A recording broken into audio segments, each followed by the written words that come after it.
महाराणा प्रताप हल्दी घाटी के बाद का संघर्ष और विजय हल्दी घाटी के युद्ध में भले ही मुगलों की सेना संख्या में अधिक थी, परंतु महाराणा प्रताप के पराक्रम ने उन्हें हिलाकर रख दिया।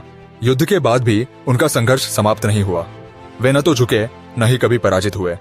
उनके लिए स्वाभिमान और मातृभूमि की स्वतंत्रता सर्वोपरि थी। महाराणा प्रताप ने संकल्प लिया, जब तक मुगलों को धूल नहीं चटा दूंगा तब तक महलों में नहीं जंगलों में रहूंगा। संघर्ष ही मेरा जीवन होगा और स्वतंत्रता ही मेरी साधना।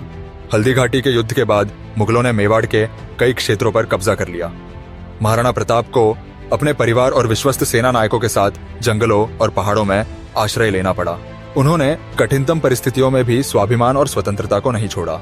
उन्होंने घास की रोटियां खाकर दिन बिताए, परंतु कभी मुगलों के सामने सिर नहीं झुकाया।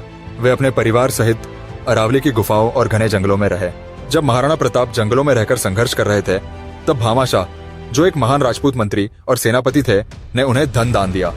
भामाशाह ने अपनी संपत्ति और धन महाराणा प्रताप को अर्पित कर दिया, जिससे प्रताप को अपनी सेना को पुनर्गठित करने और मुगलों के खिलाफ संघर्ष जारी रखने में सहायता मिली। कहा जाता है कि भामाशाह द्वारा दान की गई राशि इतनी थी कि महाराणा प्रताप इससे सैनिकों का वर्षों तक पालन पोषण कर सकते थे। अपनी सेना को एकत्र करने के लिए वे लगातार संघर्षरत रहे और गुरिल्ला युद्ध नीति अपनाई। महाराणा प्रताप का यह वनवास केवल अस्थायी था। वे इसे मुगलों के विरुद्ध एक नए संग्राम की तैयारी मानते थे।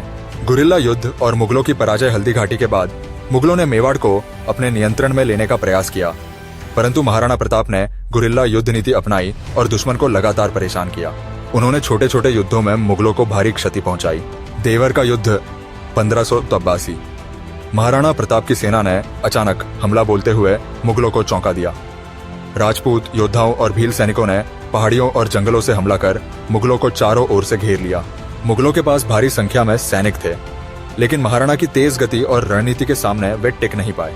उनकी तलवार के एक ही वार से बहलोल खान को सिर से लेकर घोड़े तक 2 टुकड़ों में काट दिया गया, जिससे मुगलों में भय फैल गया। मुगलों की सेना भयभीत होकर मैदान छोड़कर भाग गई।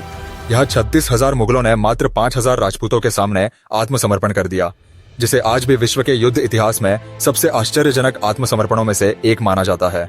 इस युद्ध के बाद अकबर ने मेवाड़ को जीतने का सपना छोड़ दिया और उसने कभी कोई नया सैन्य अभियान नहीं भेजा। मेवाड़ के गड्ढों की पुनः विजय 1585 तक। महाराणा प्रताप ने कुंभलगढ़, गोगुंदा, बस्सी और अन्य कई गड्ढों को मुगलों से मुक्त करा लिया। महाराणा प्रताप ने अपने खोए हुए क्षेत्रों को पुनः जीत लिया और मुगलों की पकड़ कमजोर होती गई।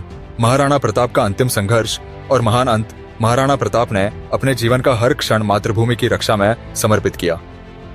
वे कभी विलासिता में नहीं फंसे, न ही कभी आराम किया। अंतिम समय में भी वे अपने राज्य को और अधिक सुदृढ़ करने में लगे रहे। 1569 में एक शिकार के दौरान उन्हें गंभीर चोट लगी, जिससे उनकी तबीयत बिगड़ने लगी। 19 जनवरी 1597 को चावंड में यह महान योद्धा अमर हो गया, लेकिन उसकी गाथा अनंत काल तक जीवित रहेगी। उनकी अंतिम इच्छा यही थी कि खुदे मैंने जीवन भर मेवाड़ की स्वतंत्रता के लिए संघर्ष किया। अब मेरे बाद तुम सभी इसे कभी मुगलों के अधीन मत होने देना। मेरी अंतिम इच्छा है कि मेवाड़ सदैव स्वतंत्र रहे और राजपूतों की आन बान और शान अक्षुण्ण बनी रहे। अकबर ने जब महाराणा प्रताप के निधन की खबर सुनी तो कहा था, आज हिंदुस्तान का सबसे बहादुर और सच्चा राजपूत चला गया। वह कभी झुका नहीं, कभी टूटा नहीं। ऐसा योद्धा फिर कभी नहीं मिलेगा। क्या ही विडंबना है। एक महान योद्धा जिसे उसके अपने ही राजपूतों जैसे मान सिंह ने कठिन समय दिया, लेकिन उसके दुश्मन अकबर ने उसकी वीरता को पहचाना और उसकी प्रशंसा की। यह सत्य है कि हिंदू प्रारंभ से ही अपने स्वयं के शत्रु रहे हैं। भूमि या छोटे लाभों के लिए वे अपने ही हिंदू भाइयों को बेचने को तैयार हो जाते थे। इसी वजह से बाहरी आक्रमणकारी मुगल और ब्रिटिश इसका पूरा फायदा उठा पाए। महाराणा प्रताप केवल एक राजा नहीं थे, बल्कि भारत के स्वाभिमान और स्वतंत्रता के अमर प्रतीक थे। उन्होंने दिखा दिया कि धन, संसाधनों और विशाल सेनाओं से नहीं, बल्कि अदम्य इच्छा शक्ति, वीरता और त्याग से युद्ध जीते जाते हैं। उनकी गाथा हर भारतवासी को प्रेरित करती है कि स्वाभिमान और स्वतंत्रता से बढ़कर कुछ भी नहीं। महाराणा प्रताप अमर रहे। जय मेवाड़, जय हिंद।